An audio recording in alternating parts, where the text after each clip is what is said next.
최근 들어 고개를 갸우뚱하게 만드는 성추행 판결들이 줄을 잇고 있습니다.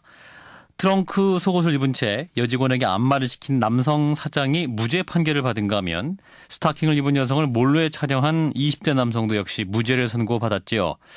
자, 그런데 이러한 성추행 판결들 국민의 상식과 좀 너무 동떨어진 것이 아니냐 이런 지적이 나오고 있는데요. 여성 법조계에서는 이러한 사법부의 판단 어떻게 보고 있을까요? 여성 변호사회 김학자 법제이사를 연결하겠습니다. 이사님 안녕하세요. 네, 안녕하세요. 김학자 변호사입니다. 예, 자 일단 최근 몇 달간 성추행 관련 재판을 좀 짚어보죠. 먼저 20대 신임 여성 직원과 화투를 친 다음에 내기에서 이기자 속옷만 입은 상황에서 다리를 주물러라 했던 남성 사장이 무죄 판결을 받았어요. 대법원에서. 이 판결은 어떻게 보십니까?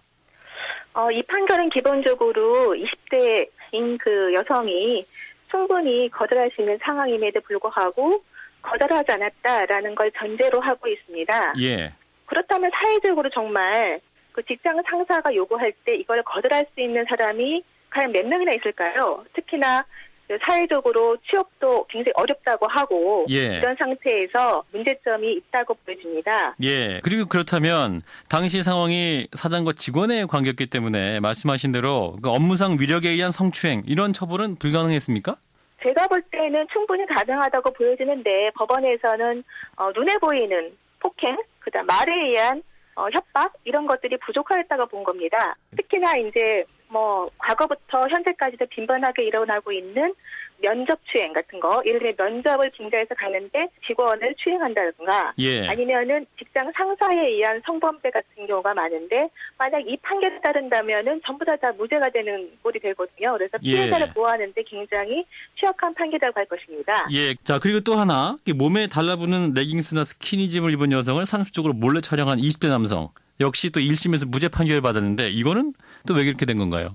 이건 제가 볼 때는 조금 황당합니다. 사실은. 그래서 법조문 어디에도 벗은 모습을 촬영해야 하지만 처벌된다는 규정이 없습니다. 예. 법원에서 제가 볼 때 법조문 어디에도 없는 법 해석을 내린 게 아닌가라는 생각을 하고 있습니다. 예. 그러니까 레깅스나 스키니짐을 입었으니까 성범죄가 아니다 이렇게 판단한 거예요?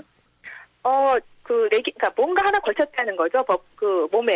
예. 그러니까 이제 벗은 몸은 괜찮고 뭐 하나 걸치면은 죄가 안 된다라는 거니까 그러면은 아무것도 안 입은 여자는 보호되고 뭐라도 하나 걸치면은 보호가 전혀 안 된다는 거잖아요. 그러니까요. 이거 이제 그런 판결 문제가 있죠. 예, 그리고 20대 남성 역시 또 이런 사진을 지속적으로 보관까지 했던 것인데 오히려 이러한 판결이 또 다른 범죄에 악용될 수도 있지 않을까요? 지금 이 판결에 따른다면은 뭐라도 하나 걸치면 지금 처벌이 안 된다는 판결이죠. 예. 나중에 더 심한 범죄 나갔을 때 그거를 그때까지 처벌 못한다는 결과가 되는 거니까 사회적으로는 굉장히 위험한 사람들을 예방을 못하고 있는 것이죠. 예. 자, 그리고 어제 나온 뉴스를 보면 자는 줄 알았던 후배 직원의 여자친구에게 접근을 해서 특정 부위를 더듬었던 30대 남자에게도 역시 서울고등법원에서 무죄 판결이 났는데 이 판결은 어떻게 봐야 돼요? 네, 만약에 충분히 반항하지 않았기 때문에 강제추행이 아니다라는 식으로 판결을 냈다고 한다면 그거는 문제가 있습니다. 예. 왜냐하면은 대부분의 성범죄와 관련된 피해자들의 경우에는 소리 한 번 지르지 못하고 당하는 경우가 많거든요. 예. 그래서 이번 경우에도 그 여자친구로서는 그런 것이 너무나 당황스럽고 본인한테는 너무나 놀라운 일이었기 때문에 반항조차 못한 케이스라고 보여져요. 예, 그렇군요. 자, 그러면 이게 법을 잘 모르는 일반인들이 보기도 좀 납득하기 어려운 판결들이 나오고 있는데 자, 이런 판결이 잦아진 이유는 뭐라고 보세요?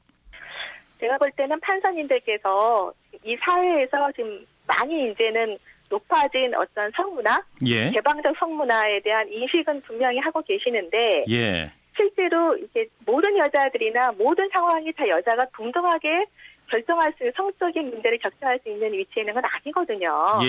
특히나 이제 그런 취약적인 부분에 대해서 판사님들께서 그런 고려를 충분히 하고 있지 않다라고 생각이 들거든요. 예. 자, 그러면 이제 국민들의 기대치는 현실과 좀 동떨어져 있다 이런 말씀인데 근데 무엇보다 이 문제가 됐던 판결이 이제 고등법원이나 대법원 같은 상급 재판에서도 나왔던 점도 눈여겨봐야 될 것 같아요. 자, 이렇게 될 수밖에 없는 구조적인 어떤 원인이 있는 건가요? 제가 볼 때는 1심 같은 경우에는 피해자나 아니면 참고인들이나 증인들이 나와서 활발하게 얘기를 하게 됩니다. 예. 그렇게 되면은 법정에서 판사님들이 그걸 보시고 아 정말 그때는 정말 그랬구나. 정말 그렇게 나쁜 일이 일어났구나라고 심증을 갖게 되는데 예. 고등법원은 그러한 생생한 증언을 받을 수 있는 기회는 거의 없고요. 예. 대법원의 같은 경우에는 특히 그 기록으로만 사건을 파악할 수밖에 없습니다. 아하. 그래서 이 법조문의 내용을 굉장히 글자로만 보시고 현실에 대한 생생한 그 심증을 예. 갖지 못하셔서 그렇게 약간 오해된 판결을 내리시지 않았나 싶습니다. 아, 이상하네요. 그 상급심으로 갈수록 어떠한 사건의 맥락이라든지 어떤 상황을 더 잘 판단할 수 있도록 해드려야 되는 거 아닌가요? 네, 물론 그렇습니다. 그리고 뭐 우리 진행자님께 아 하는 거하고 아 하는 거랑은 느낌이 다르지 않습니까? 그렇죠. 예, 특히 예. 성범죄 같은 경우에는 그런 가장 생생한 피해자의 진술이 굉장히 중요한 겁니다.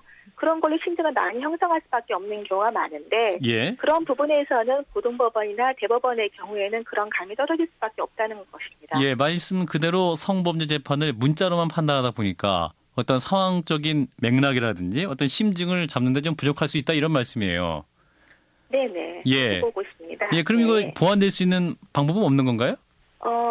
제 생각에는 특히 대법원의 경우에는 예. 조금 더 여성의 숫자 좀 늘리고 또 한 가지는 이제 그 사회적인 그런 다양한 계층의 목소리를 조금 현장감 있게 들을 필요성이 있지 않나라는 생각이 듭니다. 예, 그 성문화에 대한 법관들의 현실 인식이 좀 부족한 부분을 그런 성비 문제로도 좀 해결할 수 있다 이런 말씀이고 또 판결 시에도 그 맥락이나 심증을 고려할 때 또 판사님들이 도움이 될 수 있겠다 이런 말씀이네요. 네, 그렇습니다. 예, 알겠습니다. 네, 말씀 여기까지 듣도록 하죠. 고맙습니다. 네, 감사합니다. 여성변호사회 김학자 법제이사였습니다.